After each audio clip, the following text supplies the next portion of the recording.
안녕하세요. 올거나이즈의 LLM 팀장 김지수이고요.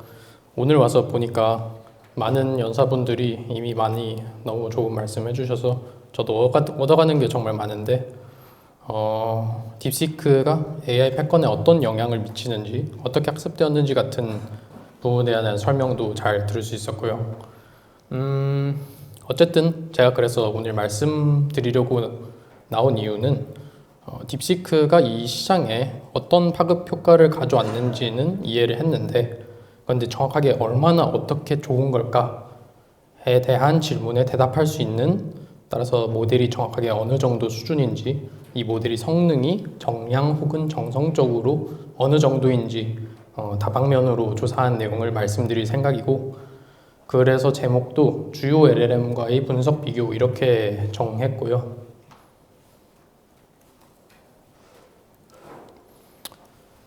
목차를 보면 정말 단순한데 일단 간단하게 딥시크 R1이 어떤 모델인지, 그래서 추론 모델이 도대체 뭔지, 그래서 어떤 부분에 강점을 가지는지를 먼저 말씀드리고, 본격적으로 딥시크 R1과 다른 LLM을 다양한 벤치마크를 통해서 비교한 결과를 해당 벤치마크에 대한 자세한 설명과 함께 말씀을 드리고, 효율성에 대한 얘기도 말씀드릴 예정이고, 모델뿐만 아니고 딥시크가 가지고 있는 단점을 설명드리면서 마무리를 할 예정입니다.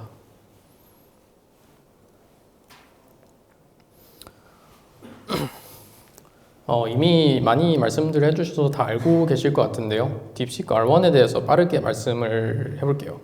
딥시크 R1 같은 경우에는 올해 1월에 딥시크 AI에 의해서 공개되었고, MIT 라이센스 하에 오픈소스로 전체 웨이트가 공개되었기 때문에 상업적으로 이용이 가능하고요.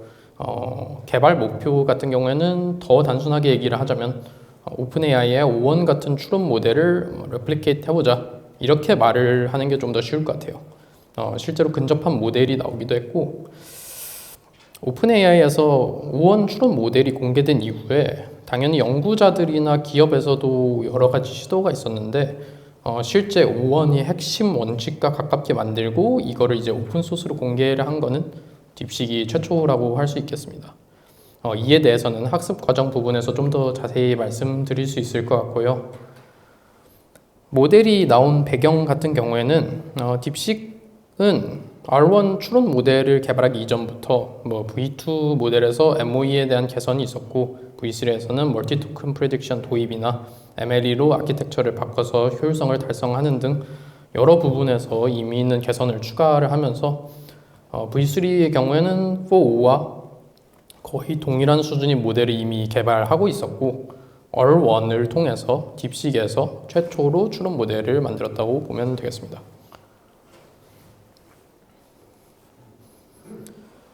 그래서 추론 모델에 대해서 얘기를 할 건데, 테스트 타임 컴퓨트이 그래서 정확하게 뭘까?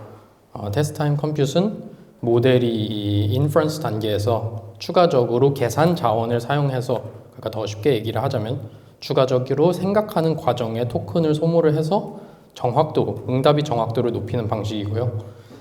이전의 모델 성능 향상 방식이라고 하면 아주 큰 줄기에서 보면 하나의 중심 원칙을 기반으로 움직였다고 할 수 있는데, 바로 스케일링 법칙이죠. 스케일링 법칙은 모델 파라미터가 커지면 커질수록 성능도 지수적으로 증가한다, 이런 아주 단순한 법칙인데, GPT-4 같은 경우까지는 이 법칙을 기반으로 움직였는데, 이 법칙에서 드디어 벗어나서 모델 성능 형상이 새로운 패러다임을 제시한 게 O1 모델, 그러니까 테스트 타임 컴퓨트 방식이라고 할 수 있고, 오픈 AI가 사실 의뢰 그렇듯이 O1 모델 카드만 공개를 하고 정확하게 어떻게 이 모델을 만들었는지 공개를 하지 않았는데, 저희가 아는 거는 이제 강화 학습으로 가능하다라는 단서만 알려져 있는 상태였습니다.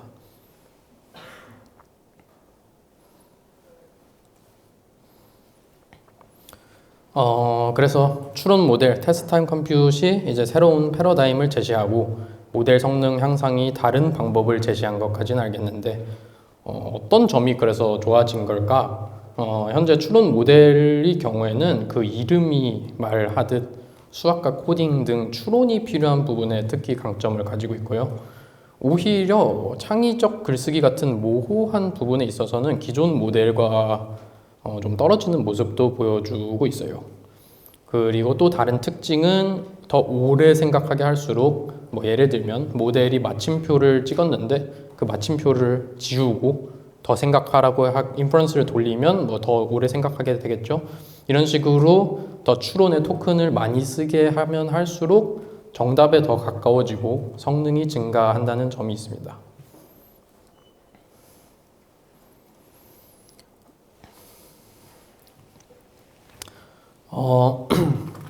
R1 모델의 학습 과정 같은 경우에는 이미 사실 여러 번 들었을 테니까 또 처음부터 끝까지 이 부분에 대해서 설명을 하진 않을 텐데 딥식 R1 모델이 사실 정말 중요한 발견을 하고 그 비밀을 공개한 그 부분을 특히 얘기를 하고 싶은데요. 그게 이제 딥식 R1 논문에서 보면 아하 모먼트라고 표현을 하고 있어요. 그래서 아하 모먼트가 뭐냐?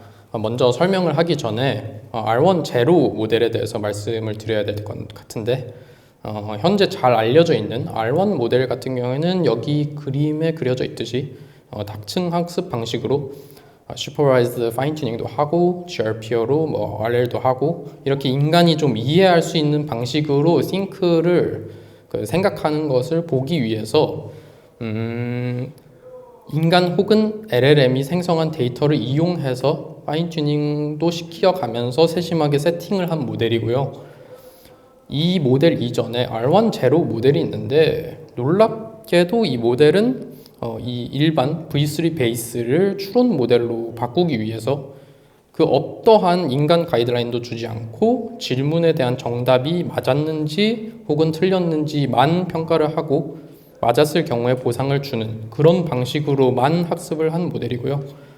그러니까 이 뜻은 결국엔 진짜 질문만 던져주고 너가 알아서 맞춰봐. 너가 일단 인퍼런스 해봐. 그래서 인퍼런스 했는데 정답이 맞췄어. 그러면 맞췄을 때만 보상을 줄게. 이런 식으로 정해놓고 학습을 한 거고요.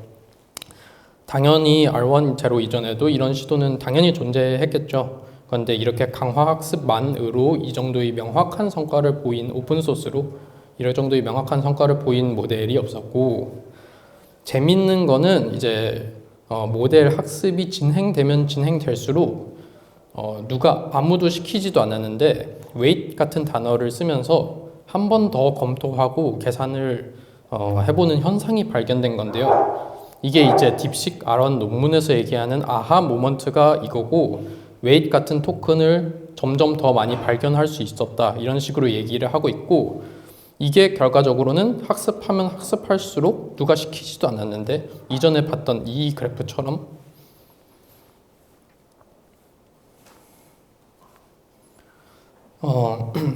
이전에 봤던 이 그래프처럼 리스폰스 랭스가 실제로 늘어난다는 거고요. 이런 점을 이제 딥식이 독자적으로 오픈AI의 어떤 뭔가를 보지 않고 발견했다는 점이 놀라웠다는 점이고 오픈AI 연구원도 이런 부분을 독자적으로 발견해서 정말 축하한다. 우리랑 비슷한 길을 걷고 있다. 이런 식으로 트위터 글을 남기면서 우원과 동일한 접근이었다는 게 기정사실화되었어요. 여기까지 이제 학습에 대해서 어느 정도 얘기를 했는데 다시 제 본론으로 돌아가서 그래서 성능이 결과적으로는 어떻게 되냐 이 부분을 이제 본격적으로 말씀드리려고 합니다.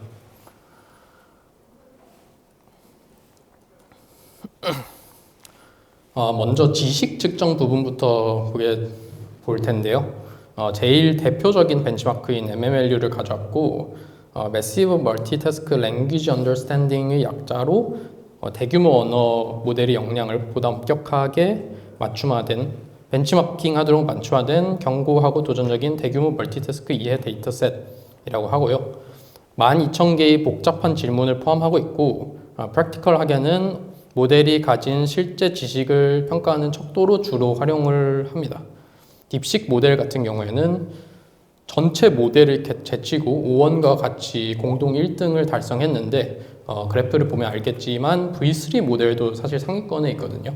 그럼 이 뜻은 이제 이미 V3 베이스 모델이 어느 정도 상당한 지능을 이미 가지고 있다. 이거를 이미 유추할 수 있는 거고요. Humanity Last Exam, 그러니까 인류의 마지막 시험, 굉장히 이름이 거창한데 인류의 마지막 시험 벤치마크는 2025년 2월에 나온 아주 최신 벤치마크고요. 패스형 학술 벤치마크라고 써 있는데 이게 실제로 데이터셋 자체가 아예 공개되어 있지 않아요. 인터넷에 공개되어 있지 않고 모델을 넘겨주면 우리가 평가해 줄게 이런 느낌으로 평가를 진행하고요. 벤치마크 홈페이지 가면 한두 개 정도는 문제가 공개되어 있는데 그래서 그 문제를 가져와 봤고요. 설명으로는 100개 이상의 주제에 걸쳐서 2700개의 어려운 질문으로 구성되어 있다 이렇게 얘기를 하고 있고, 그래서 작은 모델을 평가하기에는 좀 적합하지 않은, 왜냐면 너무 어려워서, 그래서 이런 프론티어 모델들 전용 벤치마크라고 할 수 있습니다. 여기서도 딥시크 R1은 1위를 차지를 했고요. 그래서 지식 측정 항목만 봐도 왜 딥시크 R1 모델에 위기감을 느꼈는지 알 수 있다고 좀 생각을 하고요. 실제로 평가를 하면 정말 모델이 잘하는 거를 볼 수 있거든요.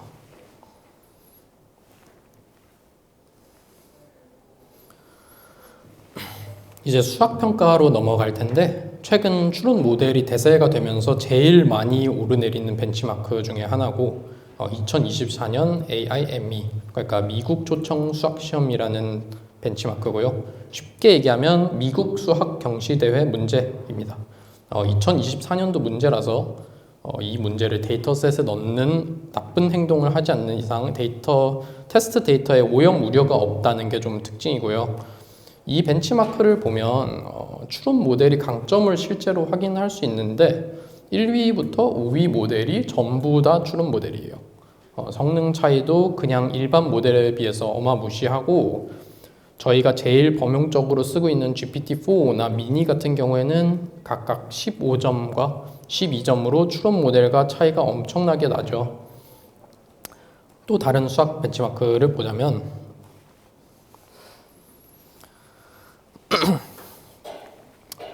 매스 벤치마크는 사실 이름이 정말 마음에 안 드는데요. 이 벤치마크는 고등학교 수학 경연 대회에서 수집한 12,500개의 문제로 구성되어 있고 이전 AIME 벤치마크보다 쉬운 편입니다.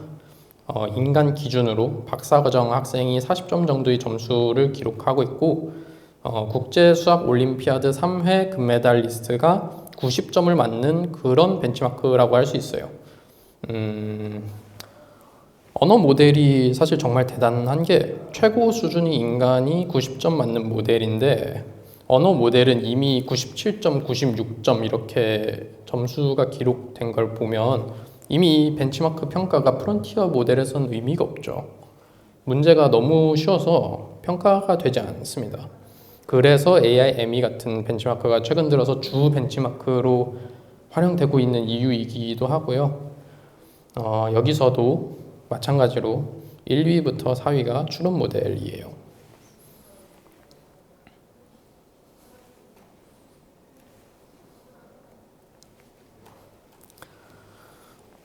코딩 항목으로 넘어가 볼게요. 라이브 코드 벤치마크는 지속적으로 문제가 갱신이 되고 그래서 오염을 최대한 줄이려고 노력한 벤치마크로 보면 되고요.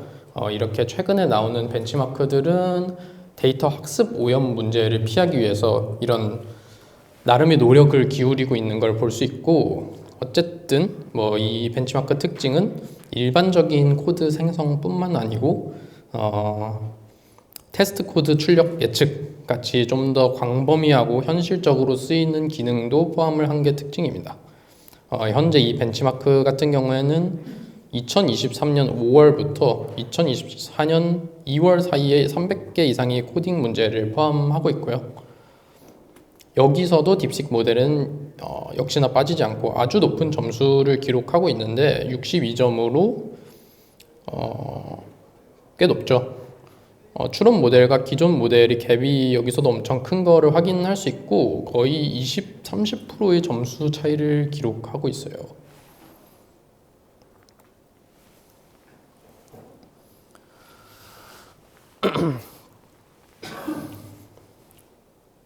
휴먼 이발은 코딩 벤치마크 하면 제일 먼저 떠올리는 대표 벤치마크라고 할 수 있는데, 이것도 참 이상하게 이름이 처음 보는 분들은 절대 코딩 벤치마크라고 생각하지 않거든요. 그런 벤치마크인데 이미 이전의 벤치마크, 매스 같은 벤치마크처럼 어느 정도 예상 가능하지만 이 벤치마크도 어느 정도 포화 상태인 거를 볼 수 있고요. 프론티어 모델 평가에는 적합하지 않고 그럼에도 불구하고 딥식 R1 모델은 98점으로 전체 모델 중에 1위를 기록하고 있습니다.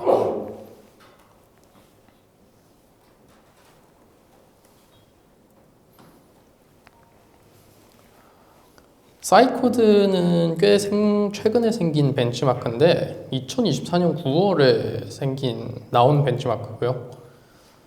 일반적인 코딩 성능만 평가를 하는 것을 넘어서 다양한 과학 연구 문제를 해결하기 위해서 코드 생성을 하는 그런 코드를 평가를 하는 것을 목표로 하고 있기 때문에 일반 지능, 그러니까 아까 MMLU에서 봤던 그런 지능 성능과 코딩 성능 둘 다 필요한 문제고요. 아까 MMLU에서도 얘기했지만 딥시크 V3 베이스가 지능이 높을 것이다. 기본적으로 이렇게 얘기를 했는데 이거를 좀 증명이라도 하듯이 R1 바로 옆에 일반 모델인 V3가 위치한 것을 볼 수 있고요. 이 문제는 추론 모델이 당연히 상위권이지만 그래도 일반 모델도 꽤 근접한 거를 볼 수 있어요.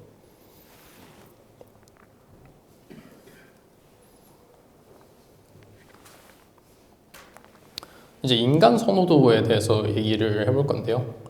챗 아레나 같은 경우에는 벤치마크는 아니고 사람이 직접 선호도 평가를 진행한 리더보드라고 할 수 있고요. 사용자가 직접 질문 혹은 텍스트를 입력하고 블라인드 상태에서 두 모델의 응답을 평가를 하게 되는데 예를 들면 뭐 A is better 아니면 B is better 이렇게 평가를 하게 되고 이것을 이에로 스코어로 줄을 세운 게 챗 아레나고요. 따라서 일반적으로 인간 선호도 순위에 아주 잘 부합하는 리더보드고 실제로 제일 잘 알려진 인간 선호도 순위표라고 할 수 있고요. 여기 가보시면 실제로 써볼 수 있는데 아직 잘 안 알려진 그러니까 비밀인 대기업이 프론티어 모델을 초콜릿 같은 가명으로 경험을 해볼 수 있거든요. 여기 그록3 나오기 전에 지금 맨 위에 초콜릿이라는 모델이 있는데 그록3 나오기 전에 이 초콜릿이라는 이름으로 1등을 한 전적이 있고 그걸 실제로 써볼 수도 있습니다. 그래서 직접 해보셔도 재밌을 것 같고 어쨌든 순위를 보면 추론 모델이 당연히 순위가 높긴 하지만 제 생각엔 파라미터 수랑 상관관계가 제일 높아 보이고요. 왜냐하면 이제 인간 선호도는 창의적인 활동이나 글쓰기 같은 좀 EQ 관련 항목에서도 포함이 되기 때문에 추론 모델이 한계가 있음을 짐작해 볼 수 있을 것 같아요. 여기는 이제 한 5위를 기록하고 있고요.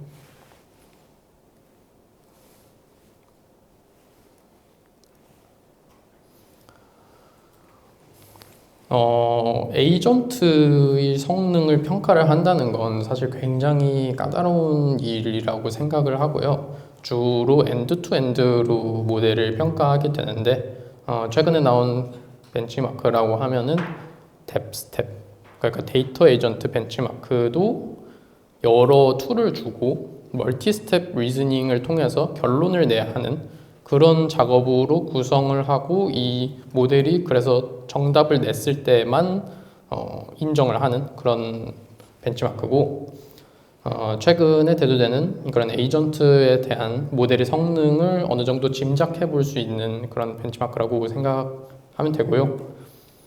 이 벤치마크의 경우에도 어쨌든 리즈닝을 잘해야 다음 단계 스텝을 올바르게 밟을 수 있기 때문에 보시면 아시다시피 추론 모델들이 다 성능이 높고 다 상위권에 위치하고 있습니다. 그나마 소넷 같은 경우에는 코딩을 잘하는 성격이라 그런지 어느 정도 상위권에 위치한 것을 볼 수 있고요.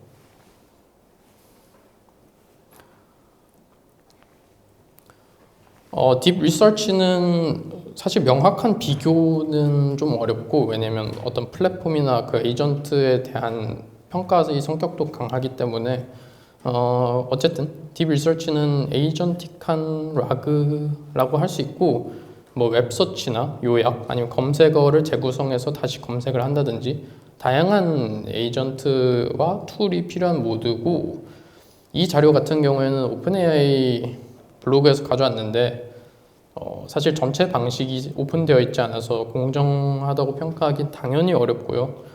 하지만 에이전트 성능이 이렇고 여기서도 리즈닝이 필요한 부분이기 때문에 리즈닝 모델들이 상위권이다, 이런 거를 좀 참고하려고 가져왔다고 생각하면 좋을 것 같아요.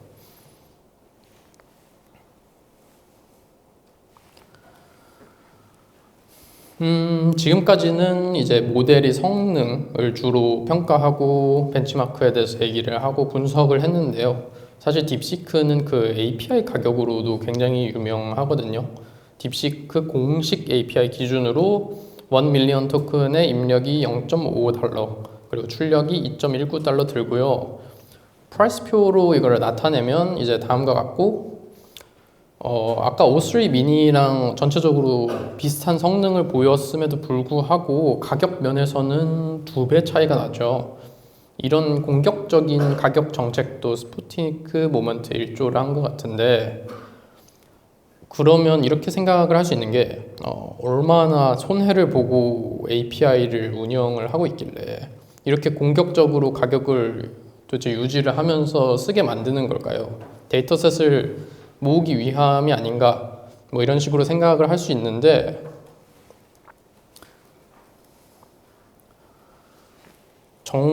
딥시크 오픈 소스 주라고 본인들이 얘기를 하고 딥시크에서 공개한 자료에 따르면 정말 놀랍게도 손실이 아니고 아주 높은 이익을 얻고 있다.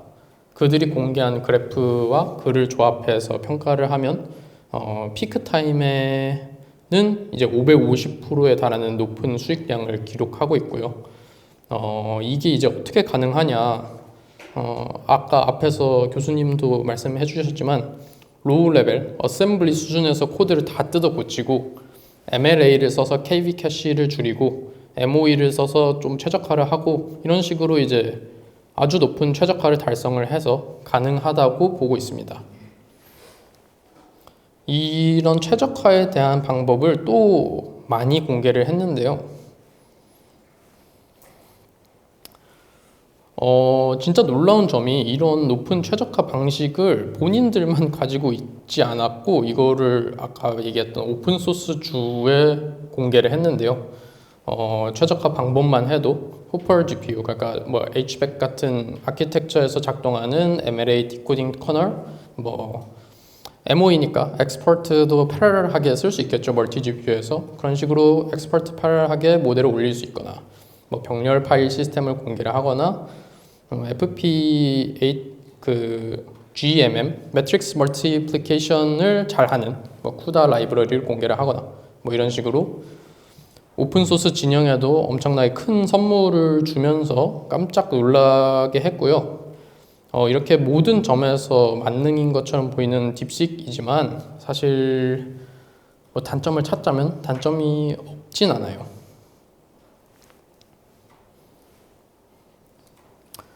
이제 harm branch는 일명 레드팀 평가 프레임워크인데 7가지 범주에 걸쳐서 400개의 데이터로 폭탄 만들어줘 같은 프롬프트를 테스트를 하는 벤치마크고, 여기서 100%는 단순하게 폭탄 만들어줘라고 해서 거기에 응답을 했다는 그런 내용이 아니고, 그 폭탄 만들어줘를 뭐 프롬프트 인젝션이나 이런 다양한 방법을 통해서 뚫리는 비율이 얼마냐를 평가를 한 거고요.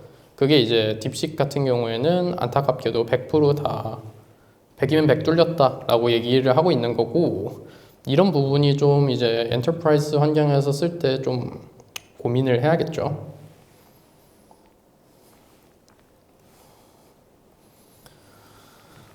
이거는 사실 모델 내용이 아니고 웹사이트에 대한 내용이긴 한데, 좀 어쨌든 단점을 찾고자 가져온 거니까 웹사이트가 수집하는 항목을 보면 좀 많아요.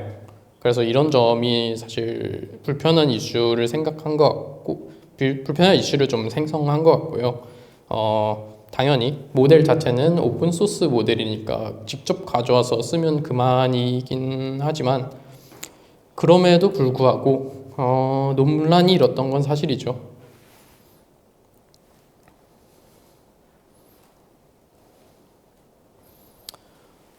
이제 거의 마지막인데 벤치마크에 대해서 좀 얘기를 해볼게요. 이전까지 계속 벤치마크에 대해서 얘기를 했으니까 당연히 벤치마크는 이제 실제 성능을 100% 대표할 수 있지는 않고요. 벤치마크만 믿고 모델을 도입을 하거나 사용을 하면 아마 점수나 성능에 대한 불일치를 발견할 확률이 꽤 높을 거라고 저는 생각을 하고요. 하지만 그래도 넓은 범위에서 보면 모델이 성능이나 수준을 알 수 있고 여기 위에서 봤듯이 다양한 종류의 벤치마크를 통해서 내가 원하는 일에 어떤 모델이 필요한지에 대한 어느 정도 가이드라인으로는 충분히 활용할 수 있다라고 얘기를 할 수 있을 것 같고 아까도 얘기했지만 최근 벤치마크는 이런 오염에 대한 관심도 엄청 많고요. 그 벤치마크 신뢰도를 위해서 많은 노력을 기울이고 있습니다.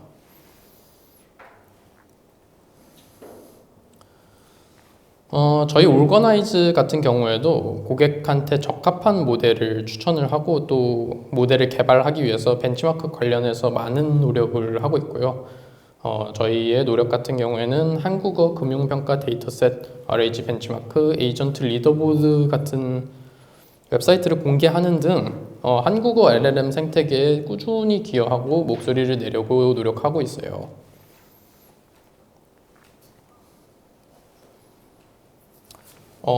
저희는 또한 대표 모델인 알파 모델도 가지고 있는데요. 이전에 인간 선호도 항목이라고 얘기를 했는데 인간 선호도 항목에서 제일 유명한 아레나 하드 점수로 저희 모델을 비교를 한 그래프고 보시면 아시다시피 3B짜리 모델인데 8B짜리 모델과도 경쟁이 되는 그런 한국어 모델을 가지고 있고 또 다양한 니즈에 맞춰서 3B부터 32B까지 패밀리로 모델을 가지고 있습니다. 이런 한국어 모델에 대한 노하우는 당연히 고객 태스크에 특화한 모델에도 적용되고 있고요. 이 그래프를 보면 3B짜리에 대한 선호도 평가 승률이고 오픈소스 모델들과 비교를 했을 때 점수가 꽤 괜찮은 거를 볼 수 있고요. 32B짜리 모델도 저희가 가지고 있고 32B짜리 모델은 미스트랄이나 엑사원 같은 모델과 비교를 해도 점수가 우위에 있다는 것을 확인할 수 있습니다. 네, 제 발표는 여기까지고요. 들어주셔서 정말 감사합니다.